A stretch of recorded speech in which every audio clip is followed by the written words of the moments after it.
What's going on, everyone? Welcome to weeks 11 and weeks 12 of the PTL.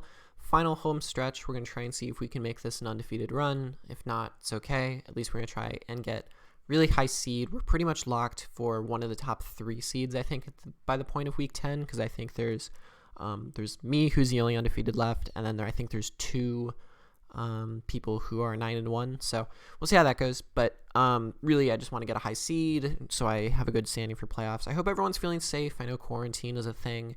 I'm chilling in my own house with a bunch of anxiety and existential dread because, that's what quarantine does when you're alone with your own thoughts. But, here we are. I could say, wash your hands for 20 seconds, all that shit, which you should do.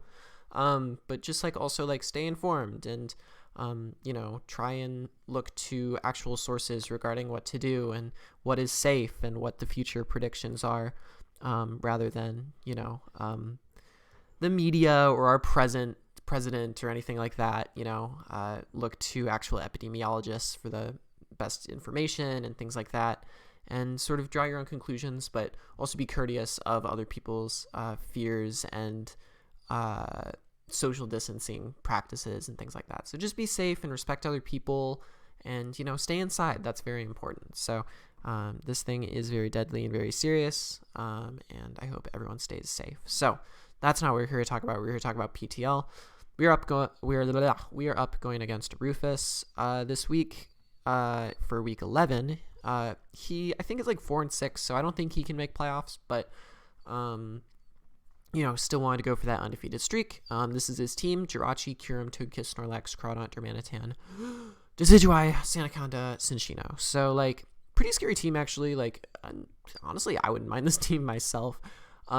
Very slow team outside of Cinccino. Very, same speed tier. But other than that, I don't know if you could see it, actually. Let me put it down here. Jirachi, Kyurem, Togekiss, Snorlax. Where do I put it? Do I put it up here? I don't actually know what works, but I'm sure you saw it at some point. Jirachi, Kyurem, Togekiss, Snorlax, Crawdaunt, Darmanitan, Decidueye, Vaporeon, Sandaconda, and Cinccino. I'm sorry, I'm acting a little loopy today. That's what, the craziness that quarantine puts you into does.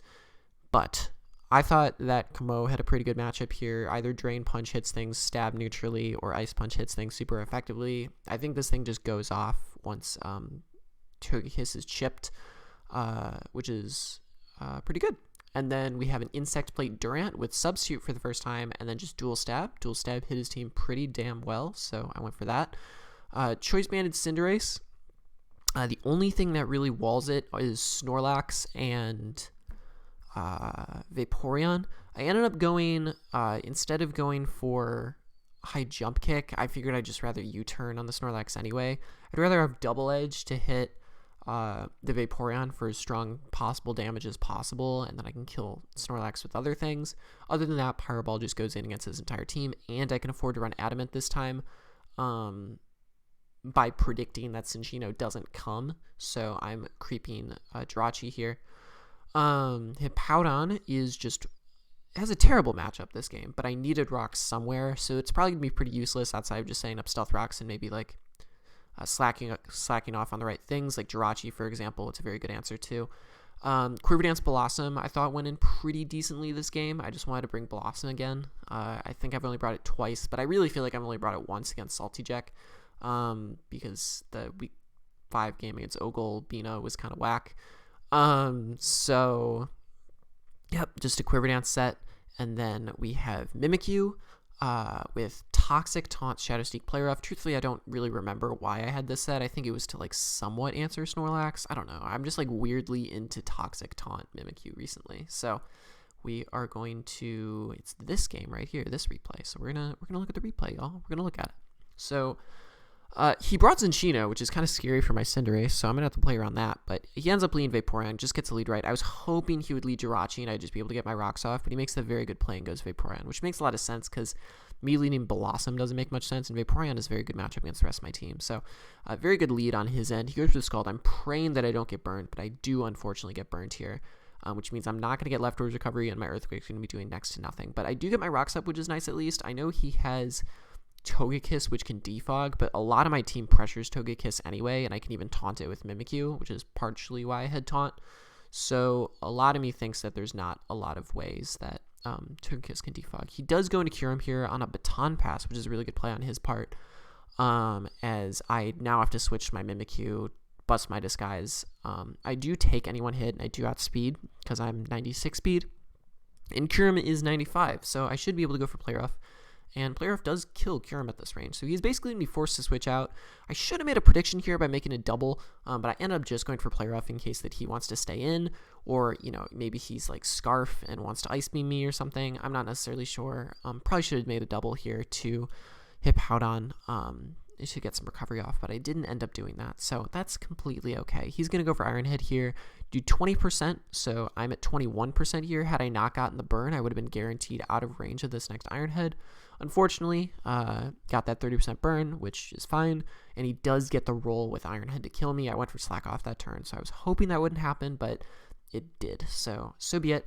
I'm able to go into Cinderace here, threaten something, and the Vaporeon switch is very, very obvious, so I'm able to predict that I can go for a U-turn here. Finally me making some sort of prediction in this game.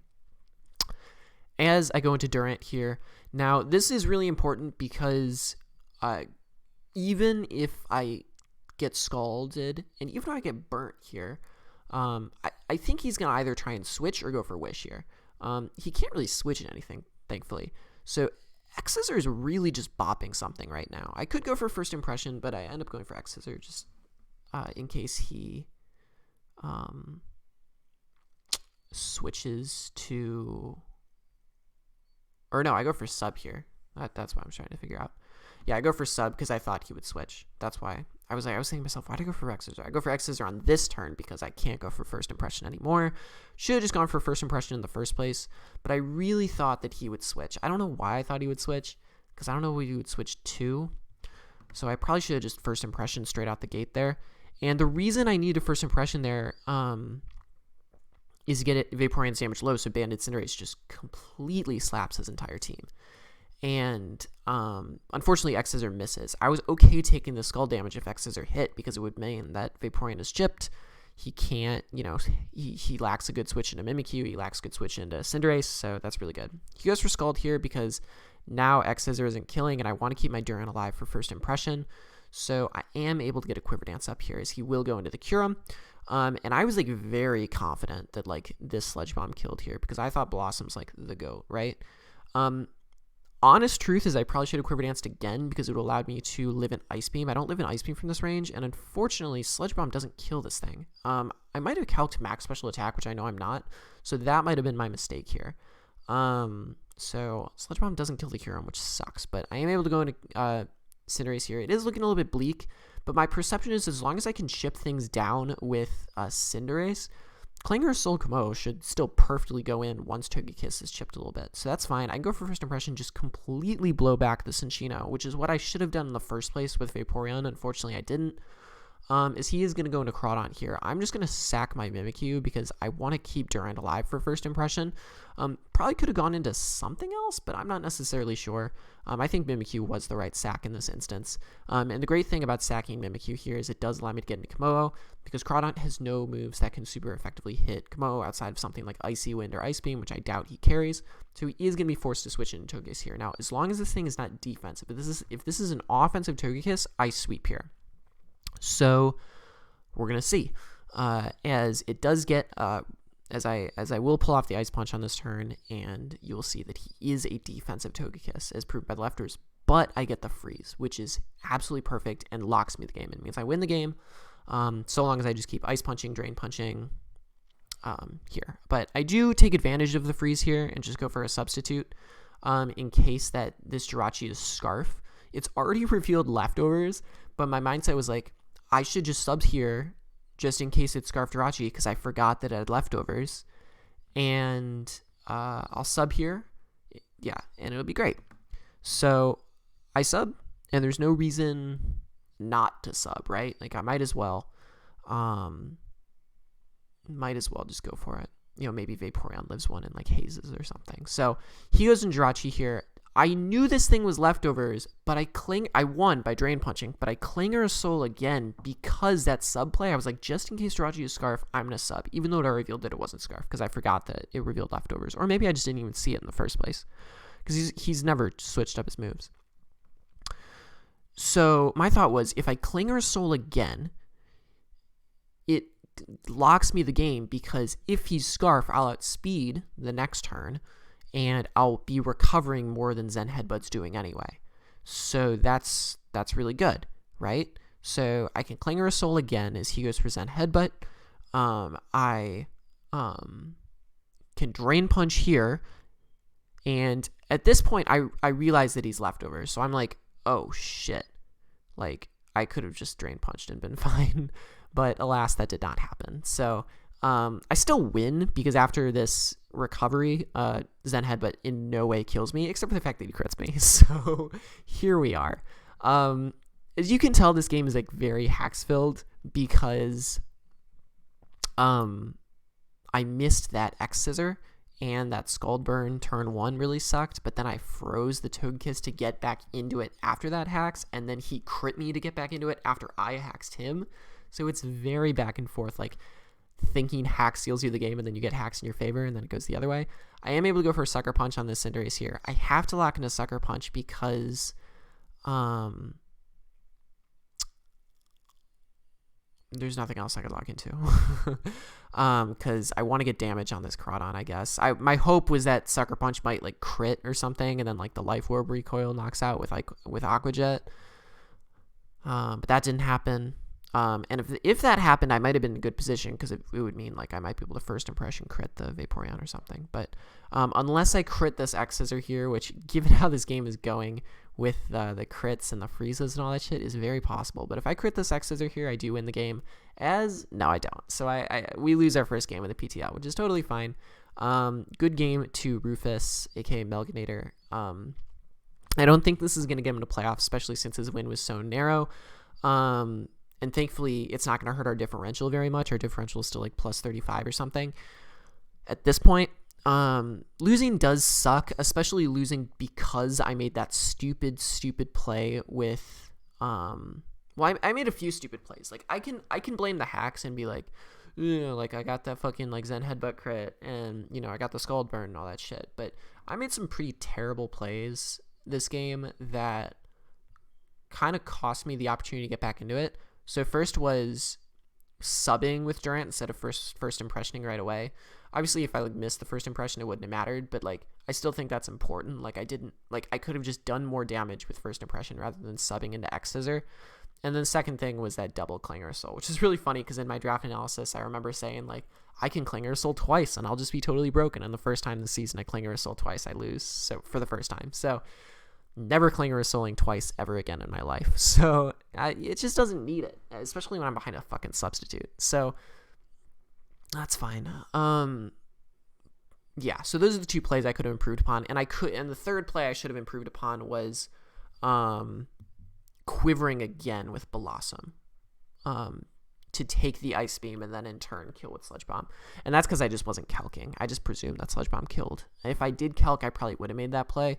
But I didn't, and I have no one to blame except myself for that. So these things happen. Good game to Rufus. We're going to try and close the season out with an 11-1 record. We still have the opportunity to get first seed. At this point, we are now a 10-1 plus 35. And the person behind us is also 10-1 plus like, I think 29. So if I lose and he wins, it's just over.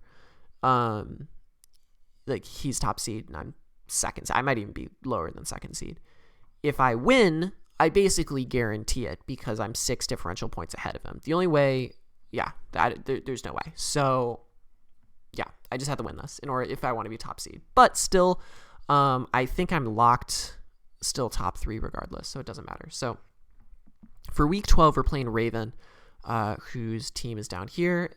In case you can't see it, I have no clue what OBS is recording right now. It's Ferrothorn, Gengar, Quagsire, Rotom, Delmise, Wobbuffet with Shadow Tag, Mantine, Type Null, Dusclops, and Mudbray. So this has been a team that I like always click on their replays when I see them come up in the Discord chat because they have such a weird team that goes against everything I stand for in a draft, but I really respect the way he plays.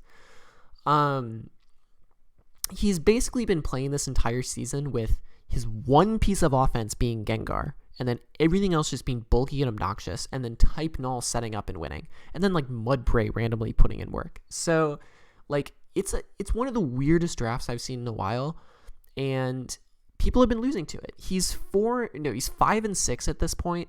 So like, and I think he's +0. So he's definitely had some losses, but I think he started like 4-0. So this draft has definitely like put in work against the right opponents. I know he like 5-0'd mid Pokemaster with it, which was a really big loss. I think it was mid Pokemaster's biggest loss. So I gotta take this guy seriously. So especially because I want to get that top seed. So, and also what's really important is I want to be able to score above the rest of people on Go Crusaders, because I don't know how or why. I don't know who my playoff opponent is yet, but apparently the top person from each team has some sort of advantage in playoffs, and I'm not clear on. So I want to also sort of compete on my team in that regard. But anyway, this is a very stally team plus Gengar, so that's what we're going to work around. The first mon is just a Breaker Braviary. I want to be able to just go for Brave Bird and spam it. His only resist is Rotom, which literally takes like 75% from Sharp Beak Brave Bird, so that's fine. And then Close Combat is really, really nice for the Ferrothorn if that wants to switch in. No Ferrothorn can live a Brave Bird plus a Close Combat unless he's Choppleberry. Obviously, if he's like Rocky Helmet, that's going to do a shit ton in recoil, but I'm just going to hope he's not. U-Turn is really nice for the Wobbuffet, because Wobbuffet actually has a really good matchup against my team in terms of like countering shit, non-coring stuff. But if I U-turn knowing he's going to counter, I can just go into my Mimikyu 100%. So, and then Rufus for longevity. So we got Mimikyu, once again with Taunt Toxic. Nico convinced me to run Toxic over Willow. I wanted to run Willow in case the Pharaoh came in, but that's fine. I was going to run Hex here just for fun, but Shadow Sneak was actually really necessary because I wanted to be able to revenge the Gengar if I ever need that in case Cinderace ever goes down. And then other than that, Toxic, Pain Split, Taunt against his team. Just Taunt, specifically the Type Null, the Mudsdale maybe, and then Pain Split things. Basically, whittle things down with Toxic, not allow them to rest, and Pain Split things with large HP like the Wobbuffet, for example. So if I can like Taunt and then Pain Split the Wobbuffet, if it tries to counter, it'll just basically take me back up to full. So that's cool. Cinderace is a more support set, not really support, like it's still offensively pressures his team a lot, specifically the Ferrothorn and the Delmies, and it's the only thing that I have on this draft that on this team that outspeeds Gengar. So Pyro Ball just hits his team very well. The only thing Pyro Ball doesn't hit very well, which is a lot of things, is Mantine, Type Null, and Quagsire. Here's the idea, is Super Fang basically will fuck up all of those, and then all of those three really want to hit either Recover or Roost or Rest after they get hit, after they're about 50% from the Super Fang. So I have Taunt there to prevent that from happening. If I don't want to do that sort of like Super Fang Taunt, I don't want to risk like taking a Scald from Quagsire or Mantine because it does a shit ton of damage to Cinderace. I can go for a U-turn on the predicted switch in. Gothitelle is there to additionally taunt. Because his team is so defensive, I think taunt is just great against his team. And it was one of those things when I was watching his replays, I was scratching my head, I was going, why is no one bringing taunt against this guy? Because it really just goes in against his team. Because a lot of his bonds rely on status, not status moves in the terms of like status conditions, but like status moves like Curse, Rest, Pain Split, all that shit. Just having access to recovery is something his team really, really relies on. So having taunt's really crucial here. And then just Rest, Calm Mind, Stored Power. If I'm able to U-turn on the Quagsire and Mantine and realize that they're not Shed Shell, like i.e. they reveal leftovers, Gothitelle can come in, trap them, and set up on them, which is absolutely perfect. Not last, but next is Kamoa with Sub, Clanger Soul, Aura Sphere, and Clanging Scales. Sub is to get up on things like the Mudbray and the Quagsire, and if the Mantine doesn't have Air Slash, it would be pretty nice, but I think it will. Additionally, if Gengar's like Choice Locked into Shadow Ball, Bulletproof is really good for that. And I can Sub, Clanger Skull, and then use those two moves. I know Quagsire might wall it, but behind a Sub, I can sort of just spam Aura Sphere, especially if I'm able to Toxic it with Mimikyu, or Hippowdon. So Hippowdon is Shed Shell with Toxic, Stealth Rock, Earthquake, and Slack Off. Basically, just don't want to get trapped by Wobbuffet, want to get Stealth Rocks up, want to Toxic things. Really nothing more than that. It is also specially defensive, so it like takes hits from Gengar, because currently I have 0 Gengar switch in. So that's cool. Let's go look at the game. Boom. So he didn't bring... What didn't he bring? What didn't you bring? He didn't bring Rotom, which is cool. It means there's no Flying Resist, but I think I was more surprised to see no Delmies, because Delmies offensively went in my team pretty damn well. So, yeah, I know I have stuff that can, like, revenge it very well, like my top 3 here, but, like, for example, it comes in on Hippowdon all the time. So I go for U-turn. I get the lead right for the first time in my life. Let's stop and acknowledge that for once, which is great. But I'm able to U-turn on the very sort of obvious Quagsire or Mantine switch and go into Gothitelle, because I want to see its item. If it switches out, then I know it's Shed Shell and it won't be something else. If he reveals leftovers like it does here, I know it's trapped. So I'm able to just taunt it here. He clearly is going to go for something like Toxic or whatever, so he does.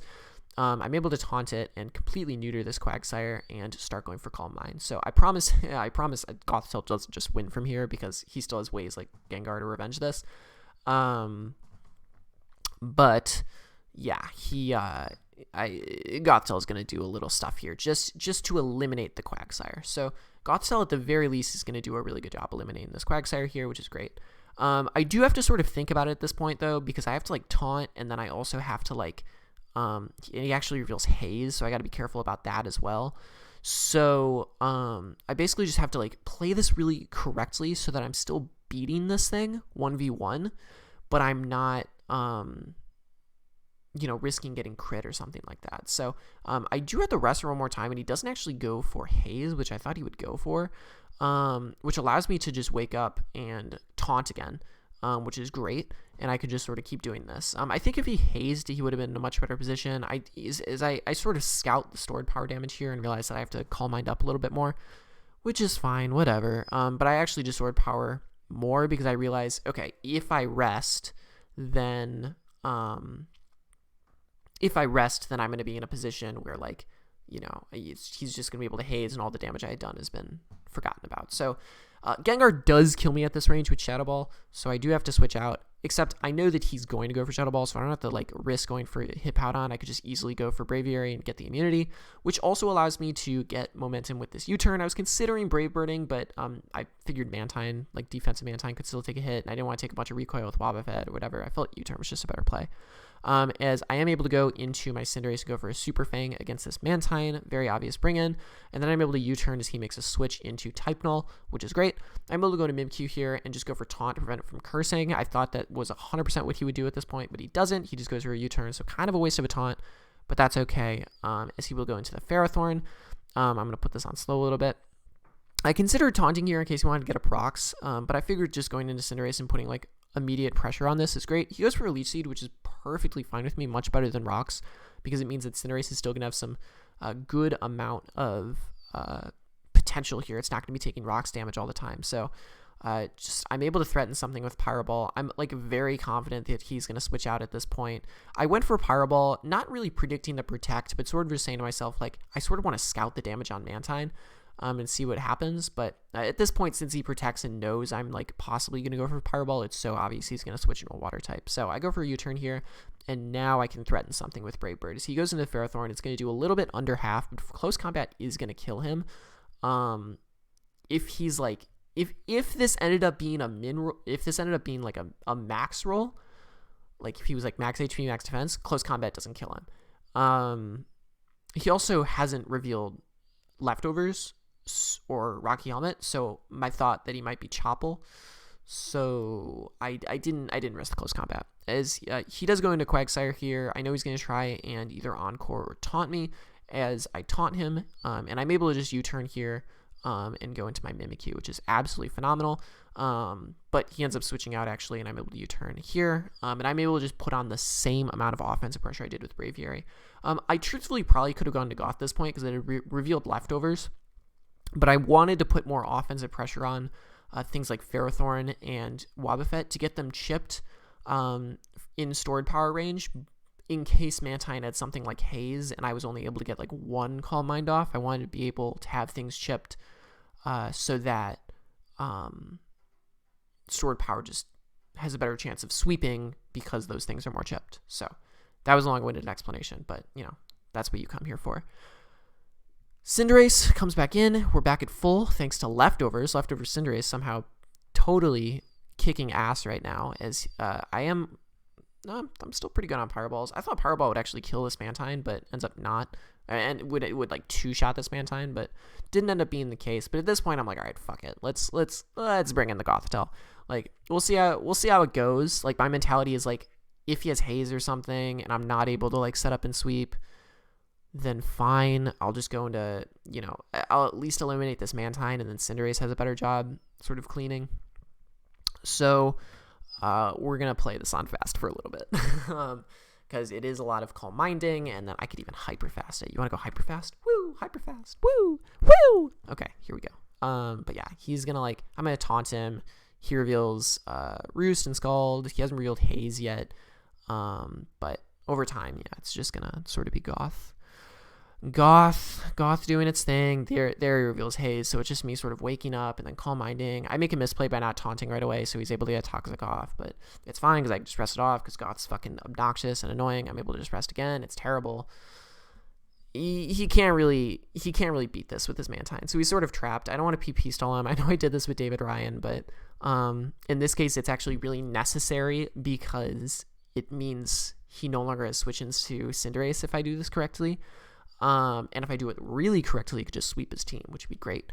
Goth has been very interesting. I thought I would hate it. I only picked it up because I was like, wow, this is available in an open draft in round 5. I would not pick it up like round 1, round 2, or even round 3. But when it was open round 5, and I was like, what's a good psychic type? And I was looking at like, all right, there's Duosion left. There's like all this shit. And I was like, Gothitel's left. What the fuck? I've never used it, but like I've actually really enjoyed it. Because I've definitely transitioned from a much more like offensive player to a more like balanced offense player. So I've been really enjoying it. And I've used it pretty offensively, but in this case, it's kind of stally. So, so be it. Oh, I also win. So I didn't mention that part. Yeah, it just goes off. So I don't know if he misplayed with the Hazes or anything like that, or if I played right. Truthfully, I have no fucking clue. But we end up winning with Gothitelle. It actually puts us at 11-1 plus 41, top in a 40-person league, which is absolutely amazing. 40 people, and I was number 1, which I remember in my draft analysis, I was like, I'd be happy to go like 6-6, but I went 11-1. I'm pretty happy about that. So I will see you all in playoffs. The videos will be a lot more intricate and team buildery, regardless of whether I win or lose the first round or finals or whatever. We'll see how it goes. But I do want to sort of put my all forward. I've spent a lot of time on this PTL league, and I want to try and see what I can do with it. So I will see you all then. Wish me luck, and I will see you all later.